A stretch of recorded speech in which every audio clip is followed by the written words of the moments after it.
Guys, இந்த video நீங்கள் என்ன பார்க்க போகிறீங்கன்னா, நம்ம சிஎஸ்கேயோட ஓவர்சீஸ் பிளேயர்ஸ் வந்து இன்ஜுரி ஆகியிருந்தாங்க.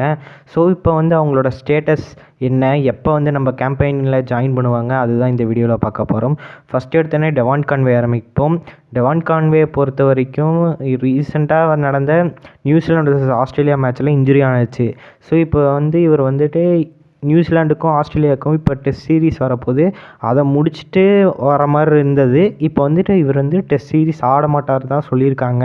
ஸோ ரெஸ்ட்டாக தான் இருப்பார். ஸோ ஸ்ட்ரெயிட்டாக சிஎஸ்கே கேம்புக்கு வந்து ஜாயின் பண்ண வாய்ப்புகள் அதிகமாகிட்டே இருக்குது.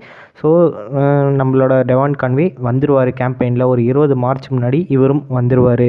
அடுத்தது பார்த்தீங்கன்னா முஸ்டபிசர் ரஹ்மான். இவரை பொறுத்த வரைக்கும் ஒரு கொஞ்சம் செவியரான இன்ஜுரி தான், மண்டையில் அடிபட்டிருக்கனால இவர் வந்தாலும் ஒரு பேக்கப் பிளேயராக தான் நம்ம கருதப்படணும். ஏன்னா பத்திரனா அந்த ஸ்லாட்டை சீல் பண்ணி வச்சுருக்காரு. போன வருஷம் ஒரு யங்ஸ்டராக நுழைஞ்சார். இந்த வருஷம் ஒரு எக்ஸ்பீரியன்ஸ் பிளேயராக இருக்கார். அதுவும் இல்லாமல் பேஸை வந்து இன்க்ரீஸ் பண்ணியிருக்காரு.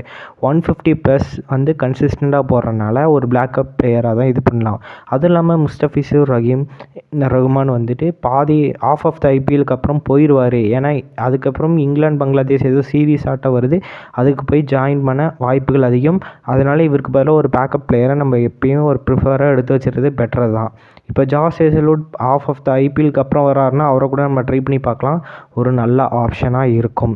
ஸோ இவரை பொறுத்த வரைக்கும் வந்தாலும் ஒன்று, வராட்டி ஒன்று, அது மாதிரி தான் கருதப்படலாம். பொறுத்த வரைக்கும் அடுத்து பார்த்தா டேரி மிச்சல் பொறுத்த வரைக்கும் ஓரளவுக்கு ஃபிட்டாக தான் இருப்பார். கரெக்டாக நம்ம கேம்பெயினுக்கு வந்து ஒரு 20 மார்ச் அன்றைக்கி ஜாயின் பண்ணிடுவார், அது மாதிரி தான் சொல்கிறாங்க. இல்லை அதுக்கு முன்னாடியே வந்து இல்லைனா New Zealand vs Australia test match series விளாண்டுட்டு வேணால் வந்துட்டு ஜாயின் பண்ணுவார். இல்லைனா டேரெக்டாக வந்து நம்ம இதில் கேம்பெயினில் ஜாயின் பண்ணிடுவார். இவரும் ஓரளவுக்கு ஃபுல்லி ஃபிட் ஆகிட்டு தான் இருக்கார். ரெக்கவர் ஆகிட்டுருக்கனால மேக்ஸிமம் வந்துடுவார். ரச்சின் மேக்ஸிமம் டெஸ்ட் மேட்ச் ஆடிட்டு அதுக்கப்புறம் தான் வர சான்ஸுகள் அதிகமாக இருக்கும். ஏன்னா இவர் தான் ஒரு கீ பிளேயர் மாதிரி சொல்லலாம். ஏன்னா நியூசிலாண்டுக்கு அடுத்த கெய்ன் வில்லியம்சன் கூட சொல்லலாம். ஓரளவுக்கு நல்லாவே சூட்டபுளாக ஆடுறாரு. நல்ல ஸ்ட்ரோக் மேக்கிங் பேட்ஸ்மேனாக இருக்கனால ஸோ இவரும் மேக்ஸிமம் வந்துடுவார். மேக்ஸிமம் இவங்க வந்து டெஸ்ட் சீரிஸ் முடிச்சுட்டு கரெக்டாக நம்ம 20 மார்ச் அன்றைக்கி எல்லா பிளேயர்ஸும் வந்து ஜாயின் பண்ண வருவாங்க. ஏன்னா ஓவர்சீஸ் பிளேயர் மேக்ஸிமம் இந்த டேட்டுக்குள்ளே மேக்ஸிமம் ஜாயின் பண்ணுவாங்க. இல்லைனா ஆஃப் ஆஃப் த ஐபிஎல் வந்து சில பிளேயர்ஸ் வேணால் ஜாயின் பண்ண வாய்ப்புகள் இருக்குது. ஸோ இதோட நான் வீடியோ முடிச்சுக்கிறேன். இது போல் ஏதாச்சும் பிளேயர்ஸ் பற்றி அப்டேட்ஸ் மற்றும் இன்ஜுரியை பற்றி சொல்லணுன்னா மறக்காம சேனலை சப்ஸ்கிரைப் பண்ணிக்கோங்க. ஸோ